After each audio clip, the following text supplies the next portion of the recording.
আসসালামু আলাইকুম সুপ্রিয় দর্শক, আমি শাকিল আর আপনারা দেখছেন বিশ্ব বাংলা কৃষি, সর্বদা কৃষকের পাশে থাকে।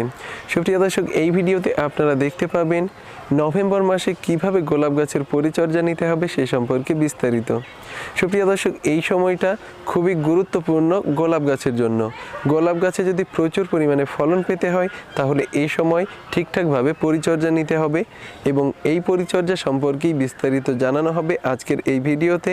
এজন্য অবশ্যই আপনারা এই চ্যানেলের সাথে থাকবেন, অবশ্যই চ্যানেলটি সাবস্ক্রাইব করে পাশের নোটিফিকেশন বেলটি অন করে দেবেন আর এই ভিডিওটি অবশ্যই শেষ পর্যন্ত দেখবেন। তো চলুন সুপ্রিয় দর্শক, শুরু করা যাক। সুপ্রিয় দর্শক, প্রথমত যে কাজটি করতে হবে সেটা গাছকে রিপোর্টিং করতে হবে।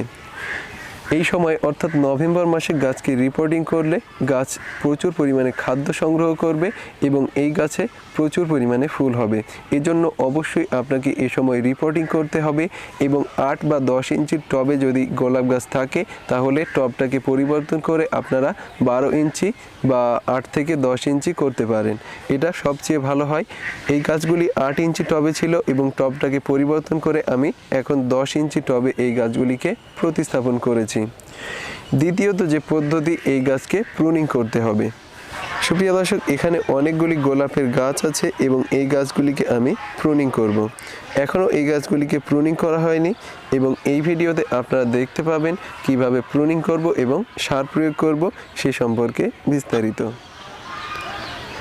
প্রুনিং করার জন্য একটা বিষয় মাথায় রাখতে হবে, এখানে গাছটি উপরে অনেকটাই বড় হয়ে গেছে এবং এই উপরে যে ডালপালা আছে এগুলিকে প্রুনিং করে দিতে হবে এবং প্রুনিং করার পরে একটু পরিচর্যা আছে সেটাও এই গাছে করতে হবে। এখন আমি এই গাছটিকে প্রুনিং করে দেব। প্রুনিং করার জন্য যে নাইফ বা প্রুনার আপনারা ব্যবহার করবেন সেটা জীবাণুমুক্ত করে নিতে হবে। আমার কাছে প্রুনার না থাকায় আমি এখানে একটা গ্রাফটিং চাকু ব্যবহার করছি। এখানে নিচ দিয়ে আমি এই চাকু দিয়ে প্রুনিং করে দিচ্ছি এবং সাবধানতার সাথে এই কাজটি করতে হবে, কারণ গোলাপ গাছে অসংখ্য কাঁটা থাকে আর এই ডালগুলি যেন উল্টো পাল্টাভাবে কেটে না যায় এদিকে অবশ্যই লক্ষ্য রাখতে হবে। এইভাবেই আপনাকে গাছগুলিকে প্রুনিং করে নিতে হবে। সাবধানে এই ডালগুলিকে প্রুনিং করে নিতে হবে ঠিক এই পদ্ধতিতে, তাহলেই আপনারা প্রচুর পরিমাণে ফলন পাবেন।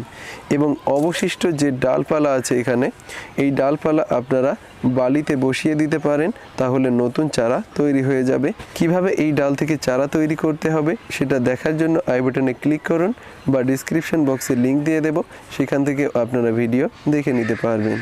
সুপ্রিয় দর্শক, এবার এক সমানে এই ডালগুলিকে আমি প্রুনিং করে দেব, তাহলে প্রচুর পরিমাণে ফুল পাওয়া যাবে এবং কি পরিমাণে এর গ্রোথ হয় সেটাও আপনারা দেখতে পাবেন।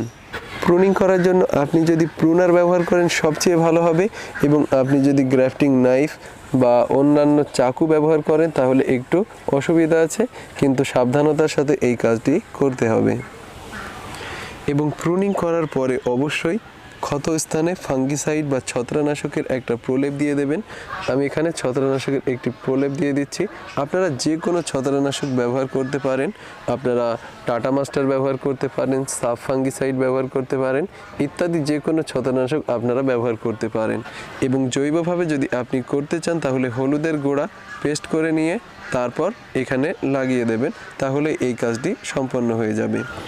সুপ্রিয় দর্শক, গাছগুলি প্রুনিং করার এক সপ্তাহ পর গাছে নতুন নতুন পাতা বার হচ্ছে আর কয়েকটি গাছে নতুন নতুন কুঁড়ি দেখা যাচ্ছে।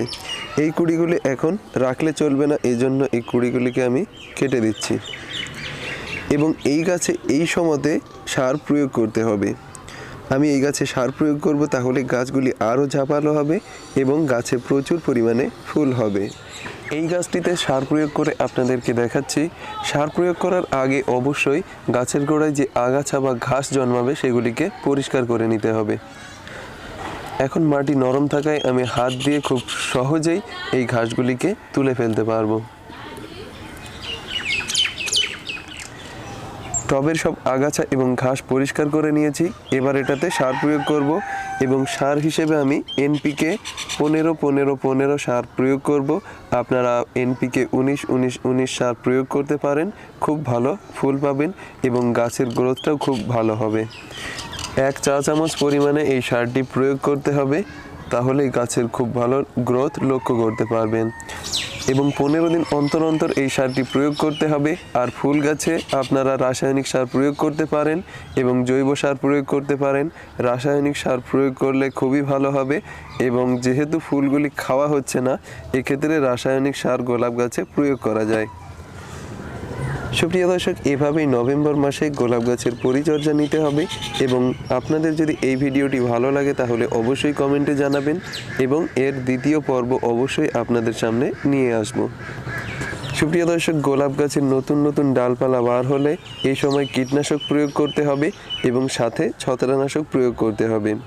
আপনারা ইমিডাক্লোরোপিড জাতীয় কীটনাশক প্রয়োগ করবেন এবং সাইপারমেথ্রিন গ্রুপের কীটনাশক প্রয়োগ করবেন, তাহলে এই পাতাগুলি আর নষ্ট হবে না বা পোকা খাবে না।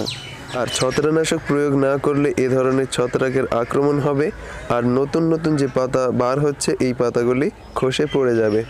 এক্ষেত্রে অবশ্যই ছত্রাকনাশক ব্যবহার করতে হবে আর সাথে কীটনাশক প্রয়োগ করতে হবে। সুপ্রিয় দর্শক, আশা করি আপনাদের এই ভিডিওটি ভালো লেগেছে। ভিডিওটি ভালো লাগলে আপনারা অবশ্যই এই ভিডিওটি লাইক করবেন এবং এই চ্যানেলে যদি আপনি নতুন হয়ে থাকেন তাহলে অবশ্যই চ্যানেলটি সাবস্ক্রাইব করবেন আর পাশের নোটিফিকেশন বেলটি অন করে দেবেন। সুপ্রিয় দর্শক, ধৈর্য ধরে এই ভিডিওটি শেষ পর্যন্ত দেখার জন্য আপনাদেরকে অসংখ্য ধন্যবাদ। থ্যাঙ্কস ফর ওয়াচিং বিশ্ব বাংলা কৃষি।